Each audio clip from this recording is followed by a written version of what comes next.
Overwintering colonies must be queen-right, preferably with young productive queens. Young queens lay eggs later in fall and begin earlier in spring than do older queens. Additionally, the queen's mere presence increases worker survival.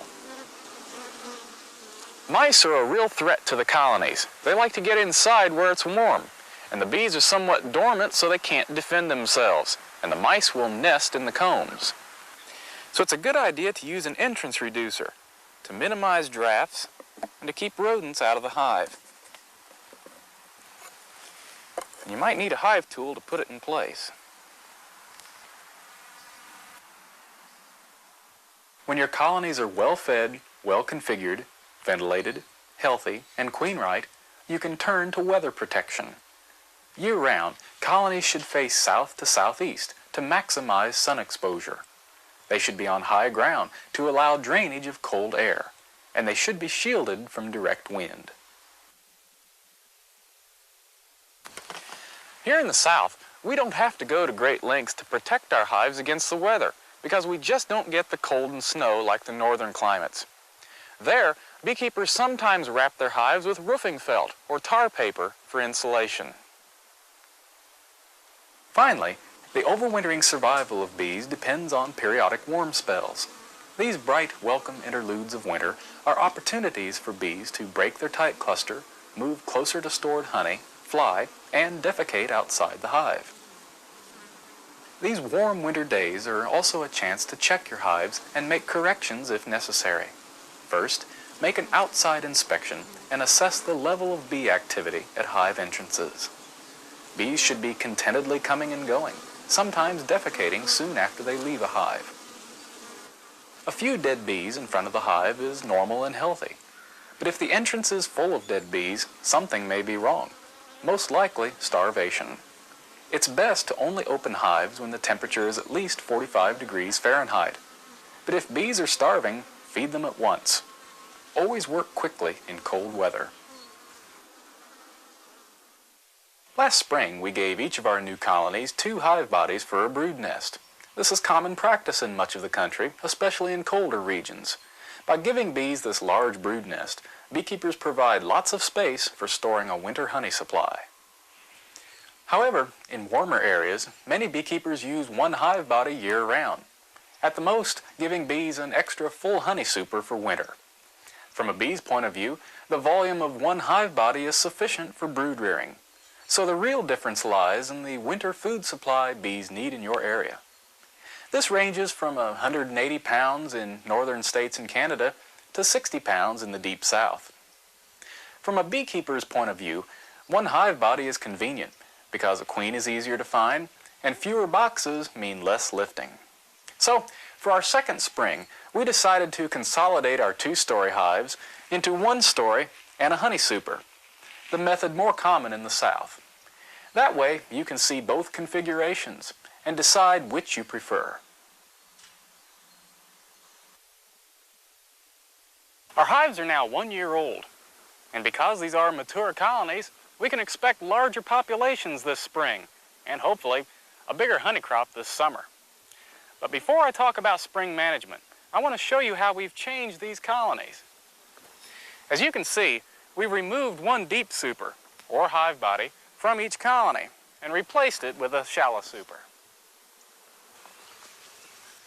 In late spring, we moved the hives to the mountains for the sourwood nectar, and then in the fall, brought them back here to overwinter. Well, 2 hive bodies full of bees and honey are heavy and a strain on the back and legs.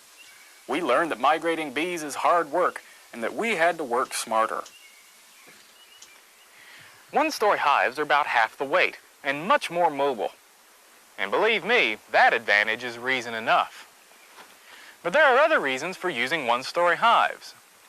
In the South, where winters are shorter and nectar flows come earlier, bees don't need as much storage space for honey as their northern cousins do. Here, 1-story hives provide about the right amount of space. But on the other hand, they can be a disadvantage to you. Because of the reduced pantry size, you'll have to monitor the hive's food supply more closely. Another advantage is obvious when examining the colony for brood or mites or queens. It's easier to work the one hive body.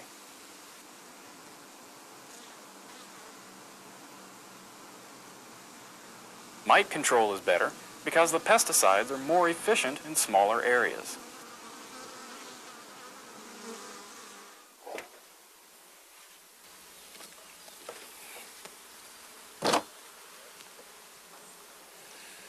If you're just getting started, you can save money on equipment by using just one hive body.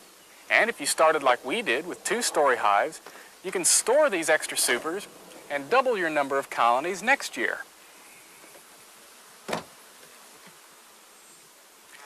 A disadvantage is 1-story hives can become pollen-bound in spring. If there is a major pollen flow, the bees may store so much pollen in the comb that the queen has less room to lay her eggs. That could mean smaller populations at a time when the numbers should be growing.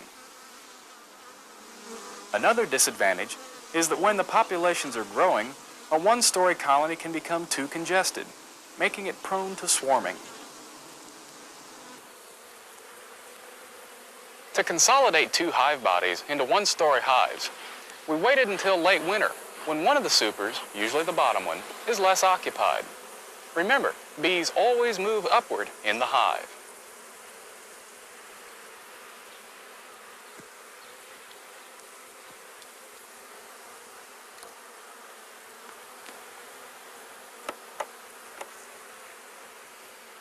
We examined the frames in the bottom super for brood. Those with a lot of capped brood were consolidated into the top super, replacing frames with less brood.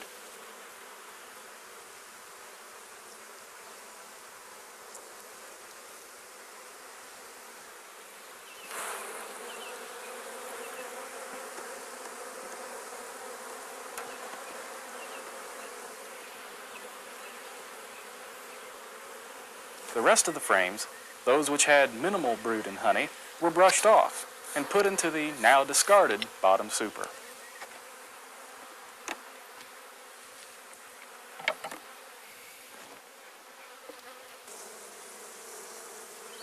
Finally, a queen excluder was placed between the deep and shallow supers.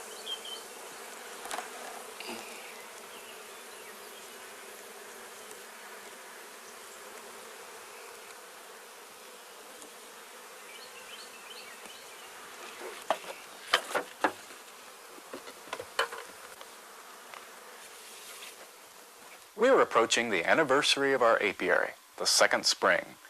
Our objective, as always, is to maximize colony population size before the main nectar flow. We did that last year by feeding the young colonies and medicating them.